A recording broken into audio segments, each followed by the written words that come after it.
É isso, meninos. Vamos que vamos.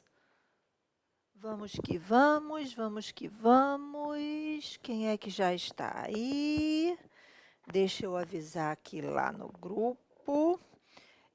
Primeiro lá no canal, né? Porque aí a gente já garante. Vamos nós. Espera aí.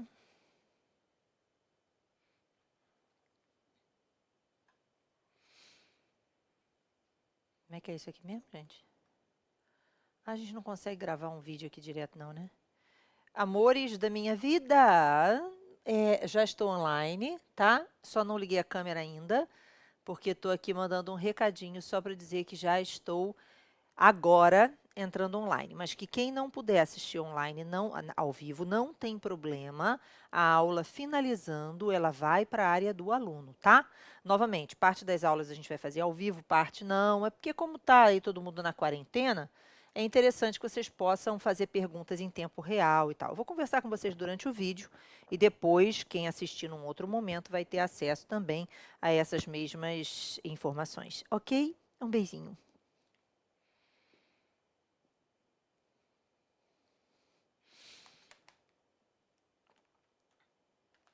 Vamos lá, fecha celular, fecha tudo. Vamos que vamos. Ai, Deus, eu acho que a cadeira deu uma arriada. Olha só, gente, coisa complexa, né? Aí, arriou mesmo.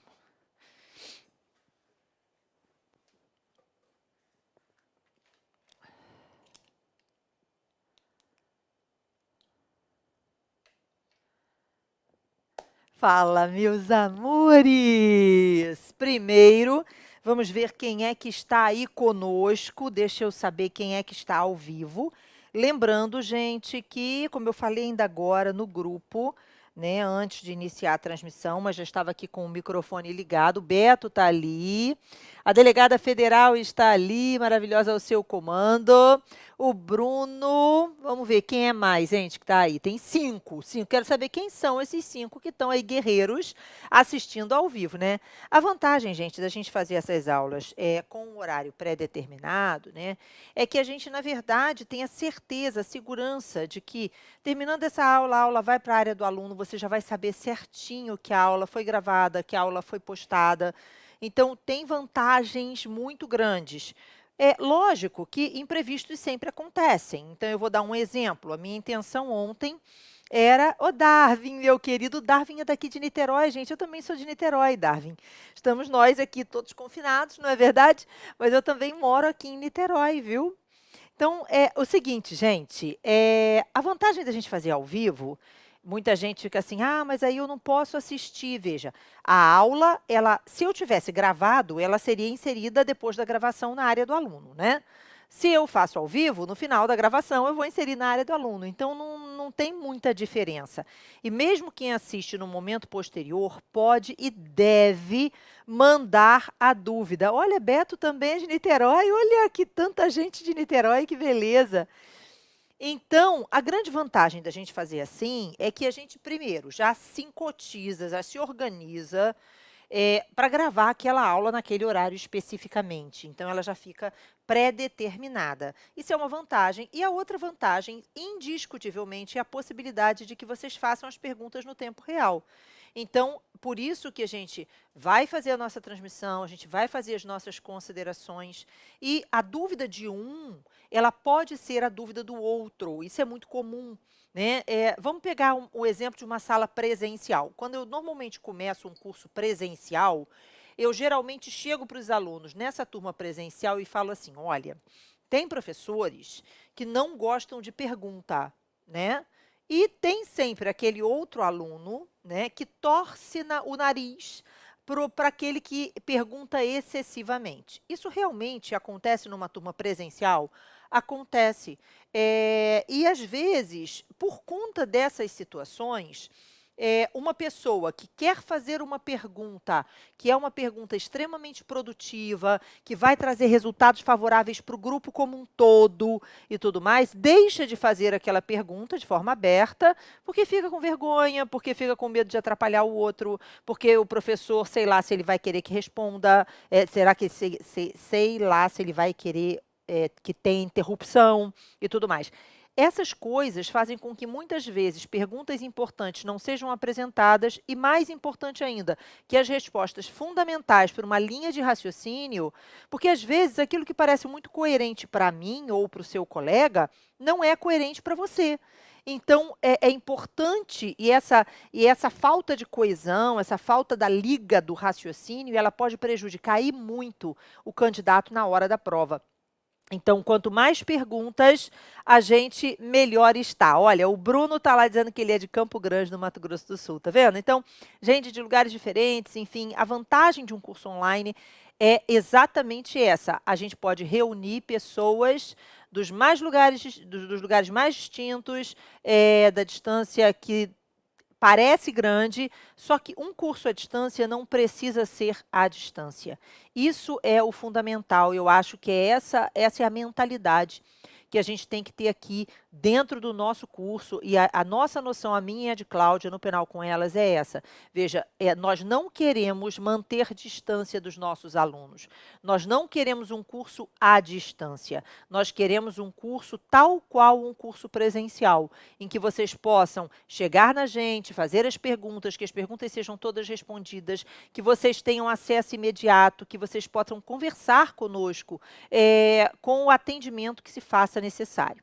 Eu estou, e aí eu tenho alguns avisos importantes a dar, eu estou devendo de mandar para vocês o material que eu fiquei de enviar. É porque, gente, o material de inquérito, ele está sendo muito bem elaborado, sabe? Eu não quero mandar um material padrão, eu quero mandar um material que seja específico para a prova do Paraná. Não adianta nada eu chegar para você e falar assim, olha, está aqui o material tradicional de inquérito, porque o que vai cair em inquérito na prova do Paraná é um pouquinho diferente daquilo que cairia de inquérito em outra prova do país. Então, eu preciso de um material que seja robusto o suficiente para te dar as duas visões do problema, entendeu? Então, eu estou no finalmente desse material e por isso que eu não enviei ainda. Todo dia eu tento finalizar, mas aí eu não consigo. Eu acho que ainda precisa um pouquinho melhor, um pouquinho melhor, um pouquinho melhor. Eu tenho um grande problema. Isso veja, muita gente acharia que é uma qualidade. Não é uma qualidade, isso é um enorme defeito. Eu sou extremamente perfeccionista.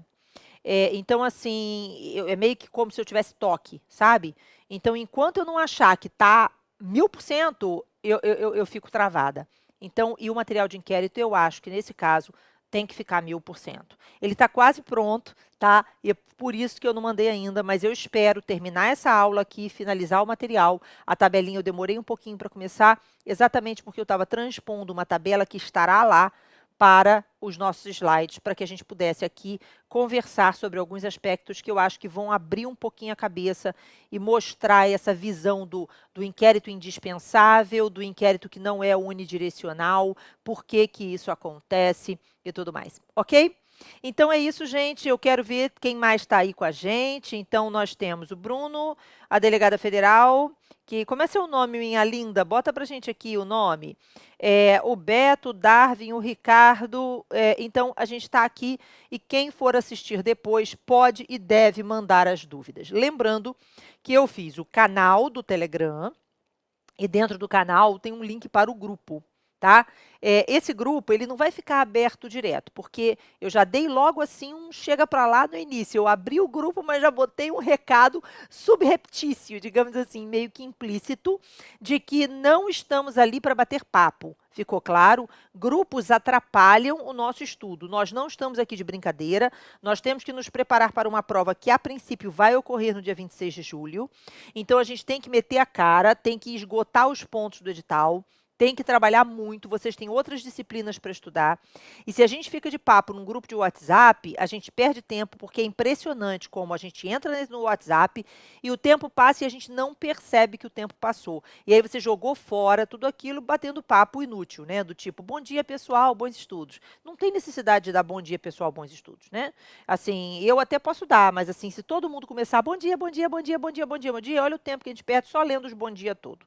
Então, vamos tentar evitar isso. Por isso mesmo, eu criei no Telegram, porque o Telegram ele tem uma grande vantagem. Qual é a vantagem? A vantagem do Telegram é que você tem o canal, e o canal eu posso mandar enquete, enquete significa que eu posso, inclusive, colocar questões, é uma ideia nossa, colocar questões para exercitar vocês ali no nosso grupo de WhatsApp, no canal. Então, o canal eu envio vídeos, o canal eu envio avisos, o canal eu envio, é o nosso principal meio de comunicação, é o canal do Telegram.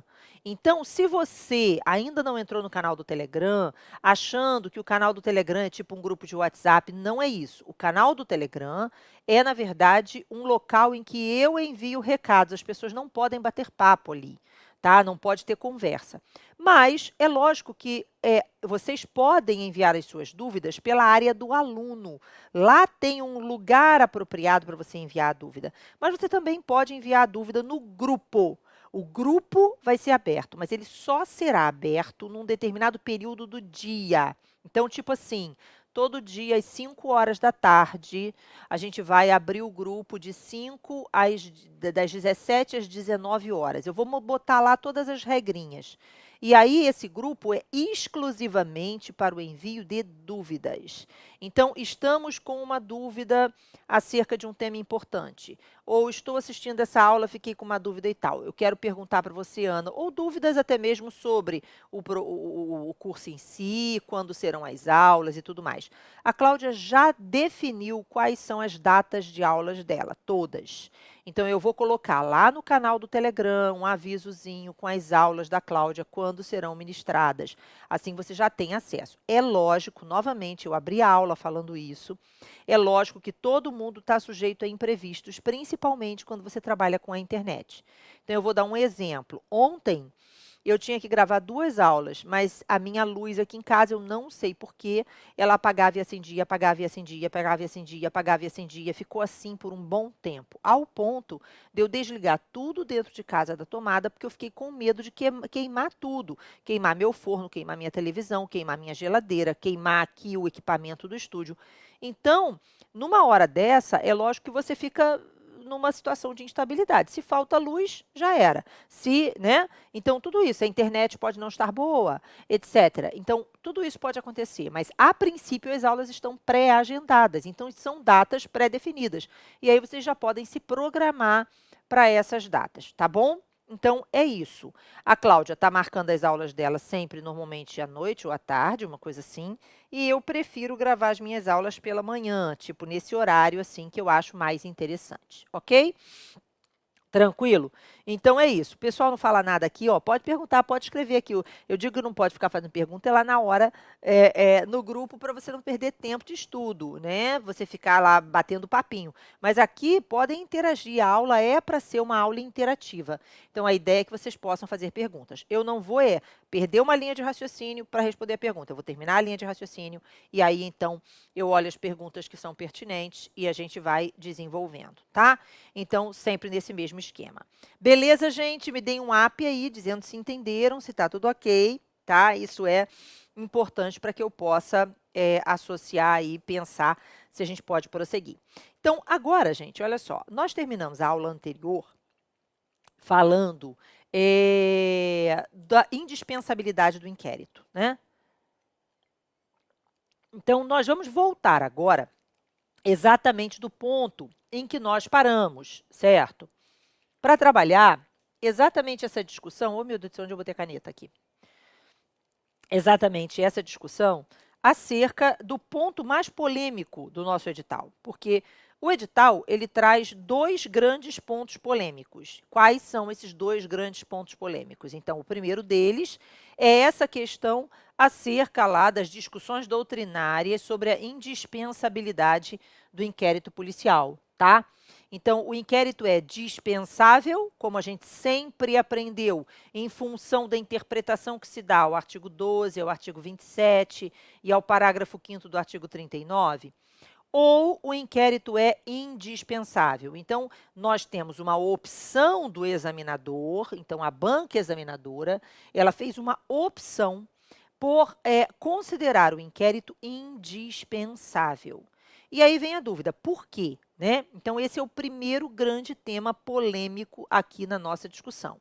O segundo grande tema polêmico é o tema aplicação do princípio da insignificância durante a fase do inquérito policial, o que está associado, inclusive, à figura da instauração do inquérito, à figura da notícia crimes. Então, o artigo 5º do CPP, ele traz para a gente as hipóteses de instauração de inquérito, e dentre essas hipóteses de instauração do inquérito está, e aí isso é muito importante, a instauração do inquérito em razão da lavratura de um auto de prisão em flagrante. E um tema que sempre foi objeto de problema, quer dizer, de anos para cá mais do que antigamente, é se o delegado deve ou não instaurar o inquérito, né, lavrar o auto de prisão em flagrante, quando você está diante de uma conduta de insignificância. Então, numa situação como um furto de determinados alimentos, como é que fica? Você vai realmente lavrar o auto de prisão em flagrante? Qual é a posição majoritária, qual é a posição minoritária? E aí, ainda que a posição para o judiciário minoritária seja de que o delegado tem que lavrar o auto de prisão em flagrante, a posição dos delegados não vem sendo essa já há alguns anos. Então, a gente tem que tomar cuidado numa prova de delegado acerca dessa temática, porque você pode estar na prova objetiva, na prova discursiva e na prova oral, né, quando o concurso tem prova oral, você não tem tanto problema, porque aí você já sabe, peraí, eu estou numa prova oral de delegado, eles vão querer que eu defenda o posicionamento em prol da instituição e tudo mais. O problema é quando você está na prova objetiva, porque a prova objetiva é uma prova que geralmente vai trabalhar com posições majoritárias e não com posições isoladas, né? Com a posição definida pela jurisprudência e tudo mais. Só que o examinador, nesse caso da prova do Paraná, ele foi bem específico. Ele chegou para você e disse assim, não, olha só, o que você tem aqui é que nós vamos exigir que você considere a possibilidade do delegado de polícia reconhecer a insignificância e deixar de instaurar o inquérito, deixar de lavrar o auto de prisão em flagrante nesse caso concreto, ok? Agora, é lógico que tem que ter certeza em relação a isso. Isso nos mostra uma série de outras questões importantes acerca do posicionamento da banca. Então, é isso que eu preciso que você visualize na medida em que a gente caminha aqui na nossa discussão acerca do inquérito policial. Então, nós fizemos essa análise do edital na aula anterior, né?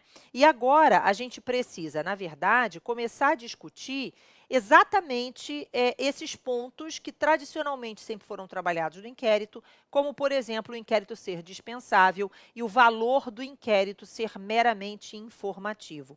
Então, eu quero que você preste atenção no que eu vou mostrar agora. Eu comecei a falar isso na aula passada, eu vou ser um pouco repetitiva nesse ponto, mas eu preciso ter uma linha de raciocínio para a gente trabalhar. E essa linha de raciocínio necessariamente depende dessa colocação. Então, por que a vida inteira nós sempre dissemos assim, olha, o inquérito é dispensável? Porque diversos dispositivos dentro do Código de Processo Penal, em especial os artigos 12, 27 e parágrafo 5º do artigo 39, mencionam que o Ministério Público não depende de um inquérito policial para oferecer denúncia. Ficou claro? Então, vamos imaginar que nós estivéssemos numa prova elaborada pelo CESP-SEBRASP, mas que fosse uma daquelas provas tradicionais do CESP de verdadeiro ou falso. Imagina essa prova, né? Aquelas provas de certo ou errado.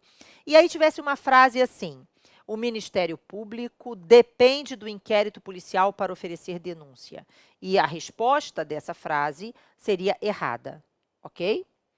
Mas, se a frase fosse, o Ministério Público depende da justa causa para oferecer denúncia, essa frase seria certa.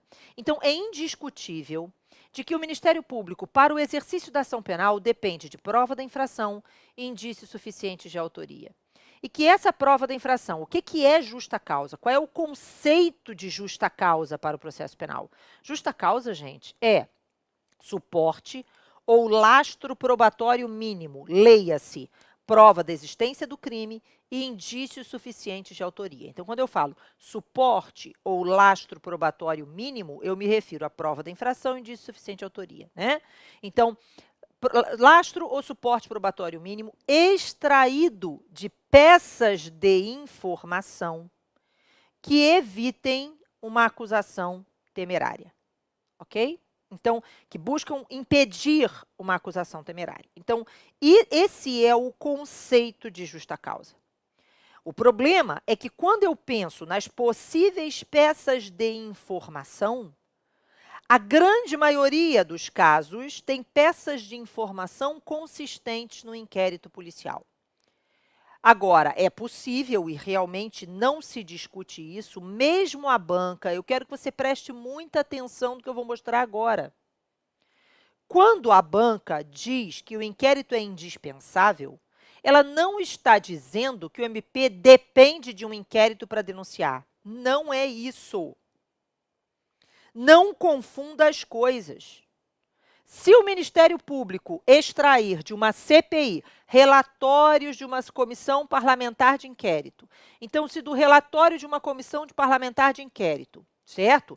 Que foi, obviamente, conduzida dentro do Senado, dentro da Câmara dos Deputados, enfim, se de dentro de um relatório de uma CPI surge, está caracterizada a prova da existência do crime e os indícios suficientes de autoria, o Ministério Público, evidentemente, poderá oferecer denúncia com base naquele relatório da CPI, porque dali já estarão configurados a prova da existência do crime e os indícios suficientes de autoria. Pronto.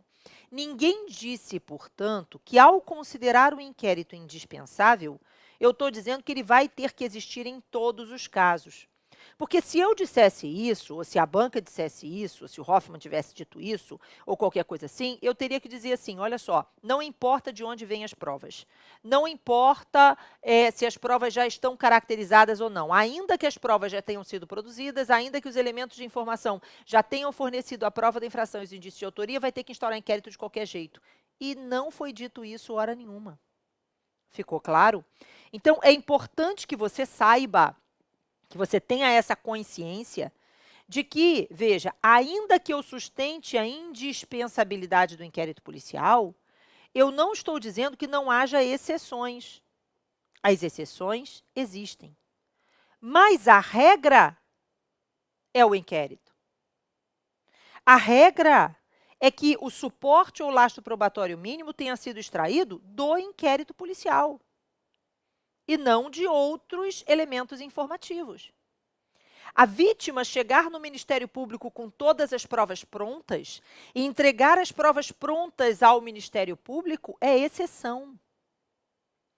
Uma CPI é exceção.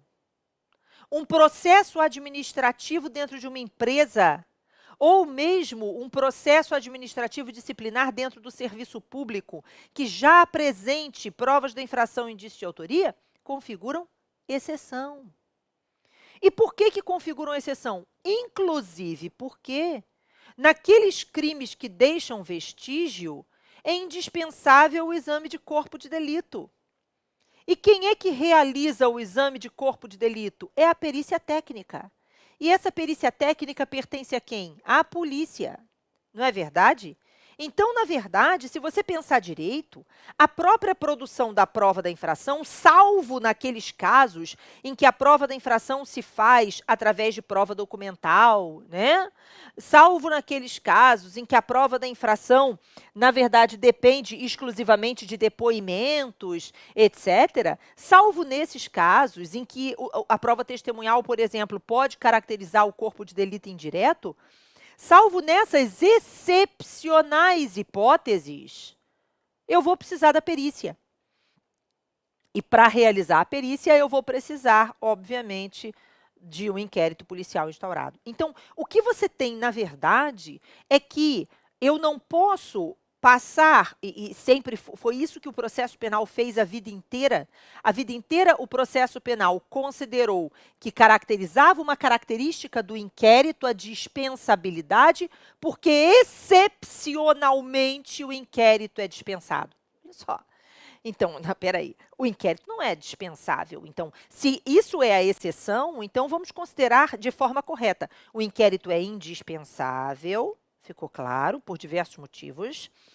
E essa indispensabilidade do inquérito tem exceções, entenderam? Então, isso é o que eu preciso que você visualize. Eu quero que vocês façam as perguntas, tá? Façam as perguntas, porque as perguntas vão me ajudar a mostrar ou verificar se vocês estão entendendo o que eu quero mostrar, tá?